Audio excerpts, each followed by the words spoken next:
Hello, people. Welcome back to my channel Becoming Proactive with Soumya Agarwal. So this is another series of quick revision. अब इस quick revision में ये बहुत ही fast revision होने वाला है, इसमें जो इम्पॉर्टेंट पॉइंट्स या कंफ्यूजिंग पॉइंट्स मुझको लगते हैं ना एमसीक्यूज़ के, तो उसके लिए मैंने ये वीडियो बनाया है. This is gonna be a video of probably 10 to 15 minutes. इसमें पूरा चैप्टर आपका with important points with section number and names revise हो जाएगा. एक डिस्क्लेमर मैं वीडियो से पहले देना चाहूँगी कि अगर आपने ये चैप्टर की अंडरस्टैंडिंग नहीं ली है, ये चैप्टर नहीं समझा हुआ है, तो ये वीडियो देखने का कोई फ़ायदा नहीं है. पहले जाकर आप वो एक्सप्लेनेशन वाली वीडियोस देख लो and then come to this video. Also if you need this PDF then do comment down. If I find the sufficient number of comments then I'll share this PDF on my group. जो Telegram channel है मेरा, उस पर मैं share कर दूँगी. Okay, so let's begin with the video.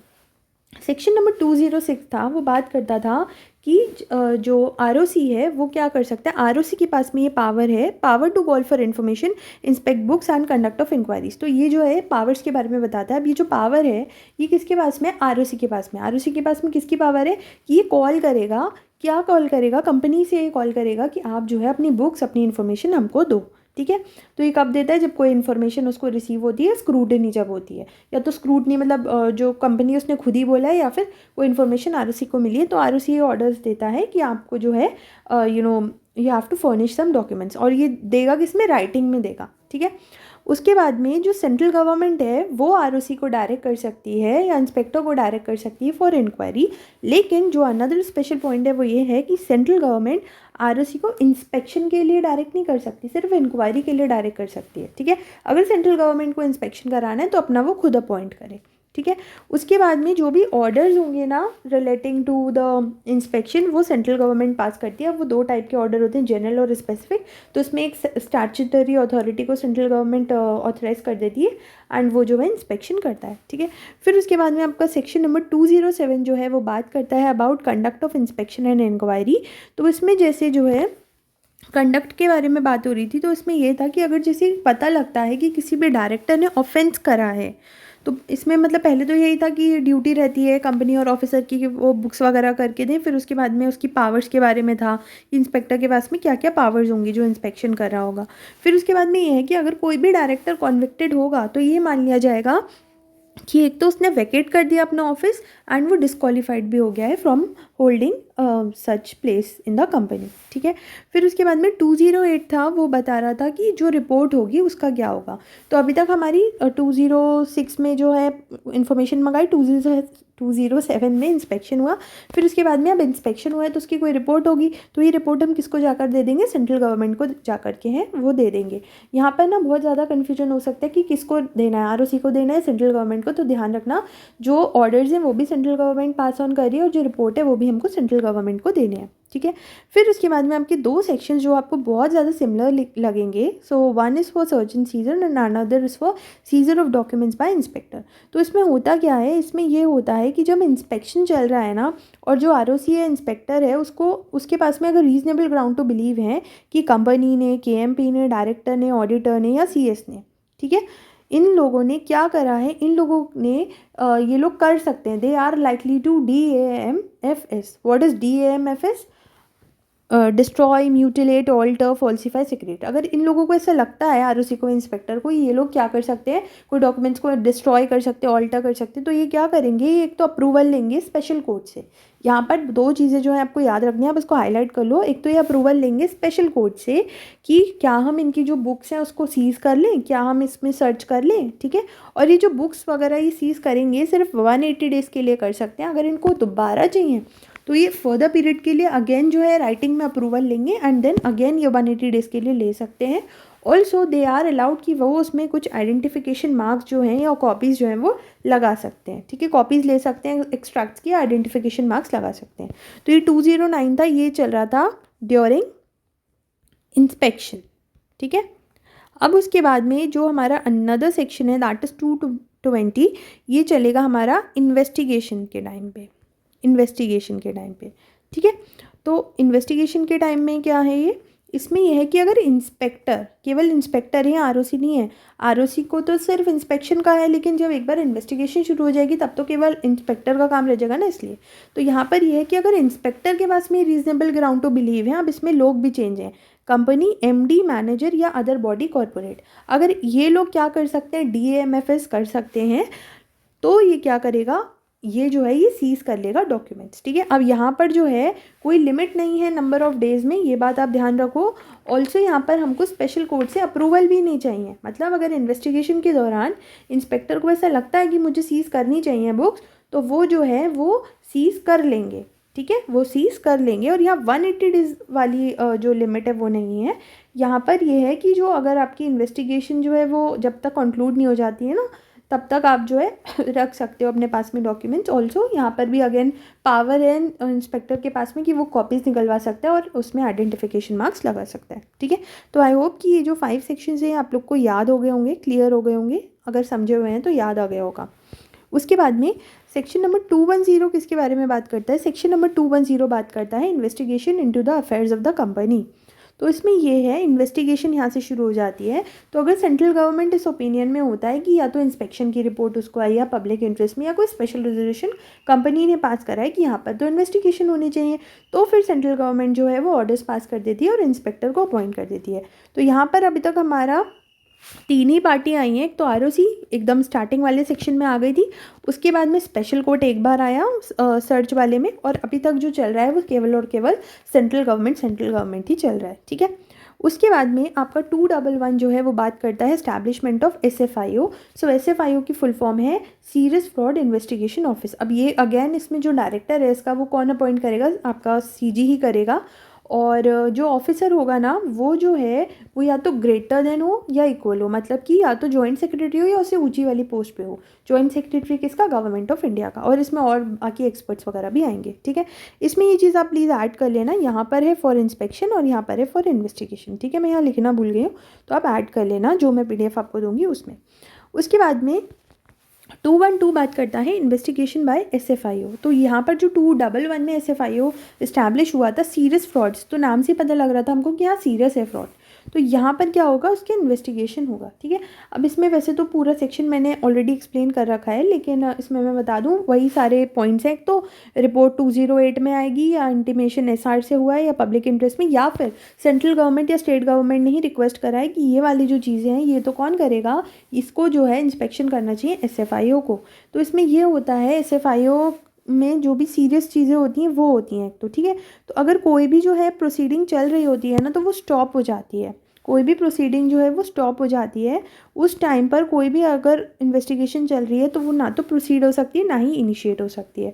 उसके बाद में शेयरिंग इज केयरिंग का मतलब ये हुआ कि अगर कोई भी और इन्वेस्टिगेटिंग एजेंसी उस टाइम पे वहाँ इन्वेस्टिगेशन चला रही थी जब एसएफआईओ को ऑर्डर्स मिल गए थे कि आपको यहाँ पर जो है वो इन्वेस्टिगेशन शुरू करनी है, तो उस केस में जो भी डॉक्यूमेंट्स होंगे ना वो सारे के सारे किसको दे दिए जाएंगे? वो सारे के सारे दे दिए जाएंगे अदर इन्वेस्टिगेशन एजेंसी जो है वो क्या करेंगी, वो उसको सारे के सारे डॉक्यूमेंट्स दे देंगी। ठीक है, और इन केस फ्यूचर में अगर उनको भी एसएफआईओ के डॉक्यूमेंट्स की ज़रूरत होगी, एसएफआईओ वाले डॉक्यूमेंट्स की, तो वो भी ले सकती हैं। ठीक है, उसके बाद में जो है यहाँ पर जो कुछ स्पेशल पॉइंट्स हैं वो ये भी हैं कि यहाँ पर ना वैसे जो भी आपका ऑफेंस होता है वो क्या होता है, स्पेशल कोर्ट एक तो कॉग्निजेंस लेती है, और जो भी ऑफेंस होता है वो कैसा होता है, वो होता है आपका 447 में, और जो होता है वो कॉग्निजेबल एंड नॉन बेलेबल होता है। ठीक है, कॉग्निजेबल एंड नॉन बेलेबल।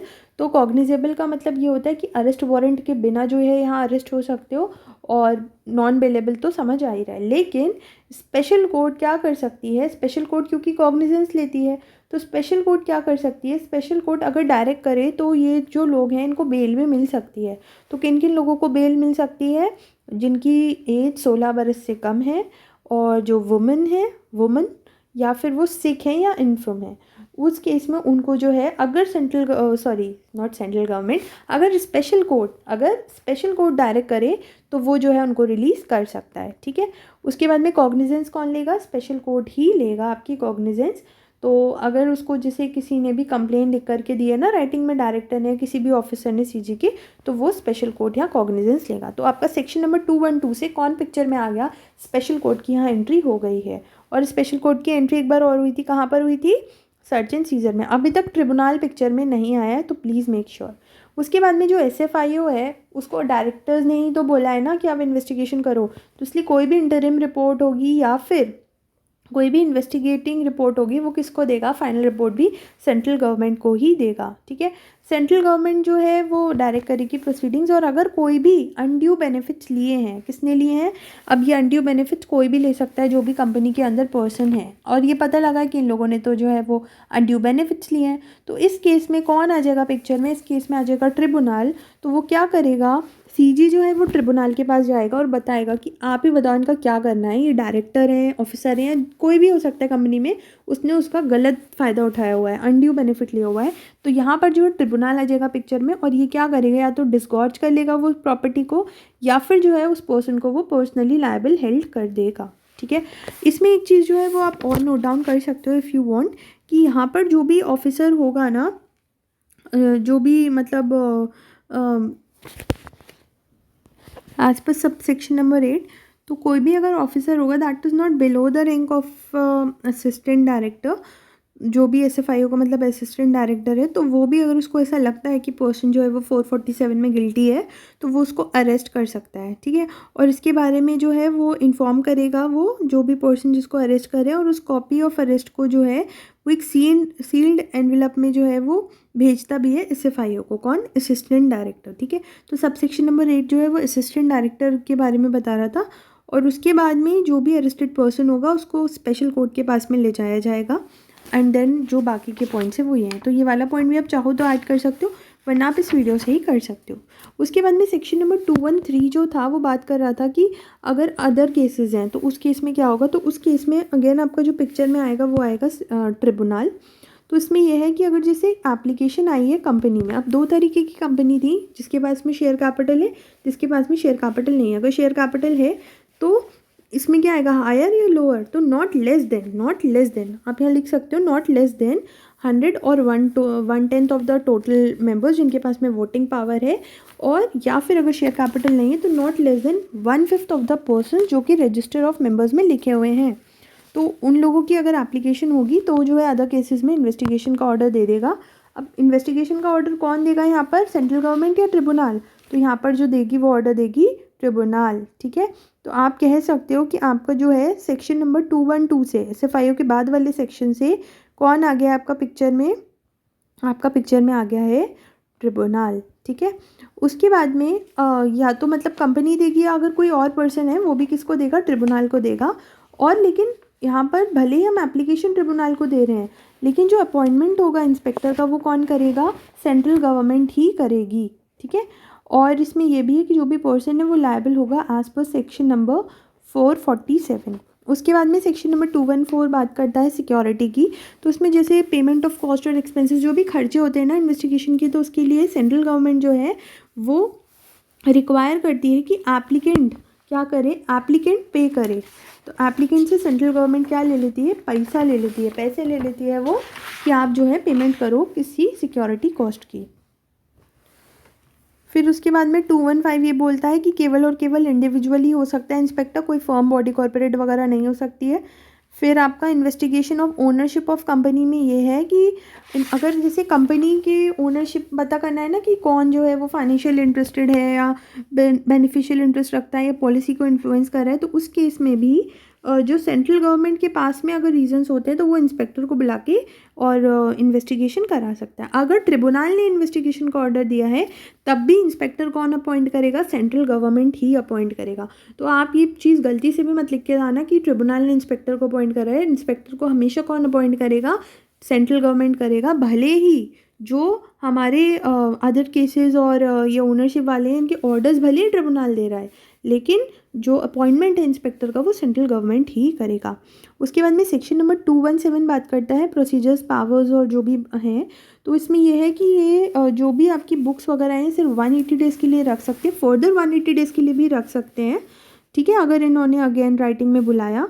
फिर उसके बाद में जो इनके पास में पावर्स होती हैं वो इनके पास वही वाली होती हैं, आपकी बुक्स वगैरह मंगा सकते हैं, इन्फोर्स कर सकते हैं, एग्जामिनेशन ऑफ ओथ कर सकते हैं, मतलब पर्सन को बुला सकते हैं। अब इसमें ना एग्जामिनेशन ऑफ ओथ वाले पॉइंट में ही ना कुछ स्पेशल पॉइंट्स हैं। तो इसमें यह है कि अगर आप कंपनी के ही लोगों को बुला रहे हो, जैसे ऑफिसर को, एम्प्लॉयर को या एजेंट को, तो कोई बात नहीं है, तो आपको सेंट्रल गवर्नमेंट के अप्रूवल की रिक्वायरमेंट नहीं है। लेकिन अगर आप किसी और पर्सन को बुला रहे हो तो उसके लिए आपको क्या करना पड़ेगा, उसके लिए आपको क्या करना पड़ेगा, आपको जो है सेंट्रल गवर्नमेंट की अप्रूवल चाहिए होगी। ये आउट काट देना, मैंने ये 2 बार गलती से लिख दिया है, ठीक है। तो इसमें विद सेंट्रल गवर्नमेंट अप्रूवल ही आप ऐसा कर सकते हो, ठीक है। फिर एक और एडिशनल पॉइंट है, अगर जैसे असिस्टेंस चाहिए इंस्पेक्टर को किसी पुलिस की या सेंट्रल गवर्नमेंट या किसी भी ऑफिसर की, वो तभी ले सकता है अगर सेंट्रल गवर्नमेंट प्रायर अप्रूवल दे दें। और अगर जैसे कोई रेसिप्रोकल एग्रीमेंट है, रेसिप्रोकल एग्रीमेंट मतलब हम बाहर वाले देश से लेटर ऑफ रिक्वेस्ट वगैरह मंगा के उनसे एविडेंस मंगा रहे हैं, तो उस केस में ये सारी चीज़ें भी कौन देखता है, अग्रीमेंट कौन करता है, सेंट्रल गवर्नमेंट ही करती है। फिर उसके बाद में आपका सेक्शन नंबर 218 में बात कर रहे थे कि हम कैसे एम्प्लॉयज़ को प्रोटेक्ट करते हैं ड्यूरिंग द इन्वेस्टिगेशन।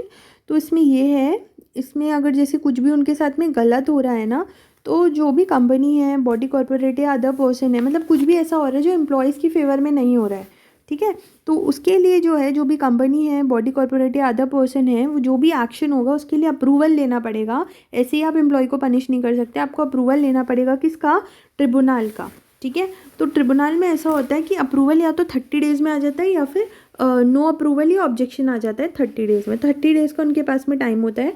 अगर जैसे अप्रूवल आ गया तो आप प्रपोज्ड एक्शन के साथ में कर सकते हो, जैसे सस्पेंड करना है, पनिश करना है या टर्म्स ऑफ एम्प्लॉयमेंट को चेंज करना है। अगर कोई ऑब्जेक्शन रेज नहीं हुआ और उन्होंने कोई रिप्लाई भी नहीं करा तो भी 30 दिन के बाद हम प्रपोज्ड एक्शन के साथ में प्रोसीड कर जाएंगे।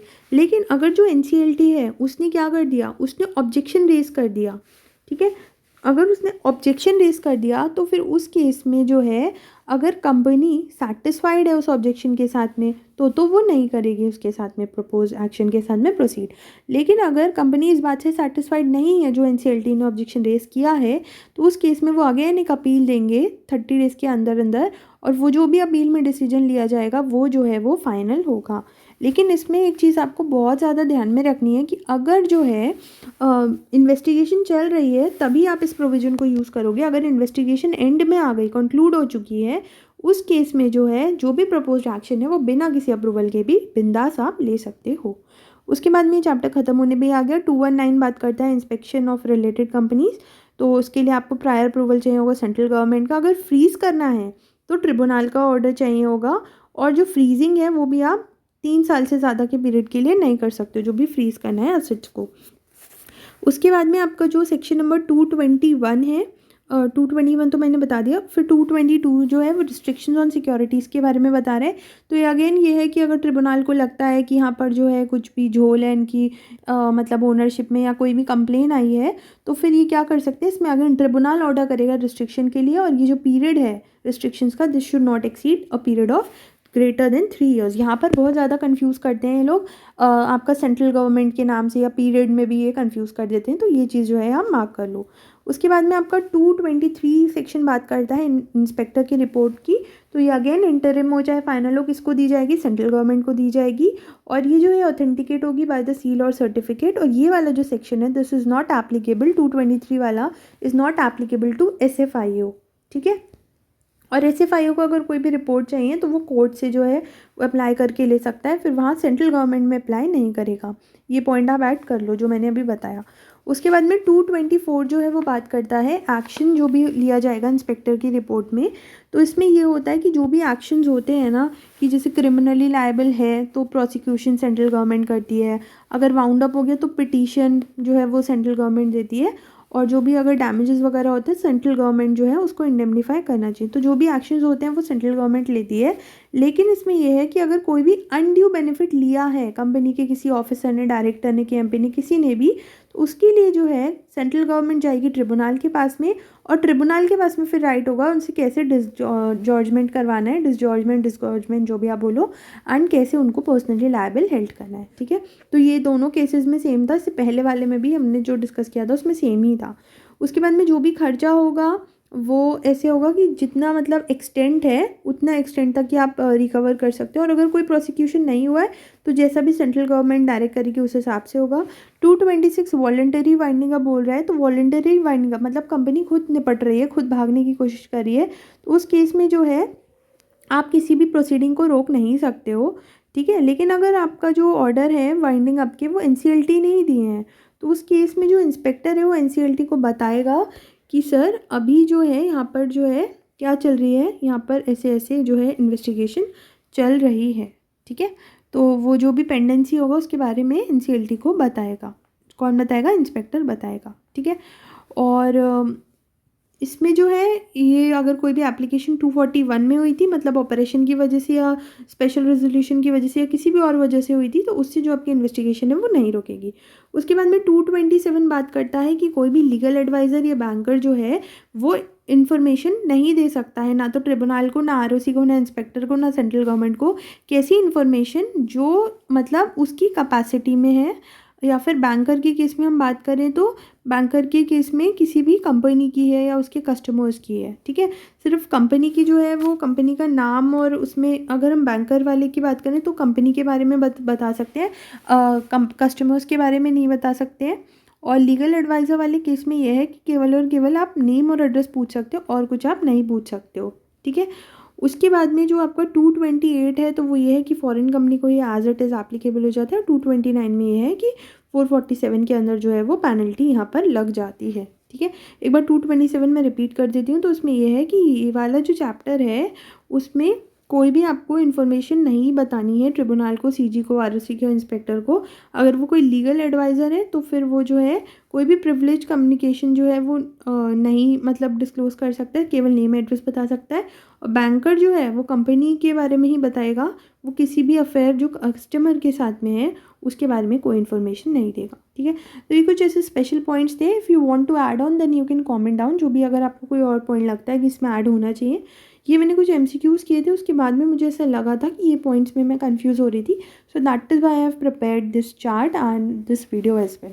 तो मैं तो इसको रेगुलरली यूज़ करूँगी एंड आप चाहो तो आप भी यूज़ कर सकते हो। एंड अगर आपको ये PDF चाहिए तो do comment down, I will definitely share it on my channel and also do share my videos if you are getting benefited out of it. Thank you so much.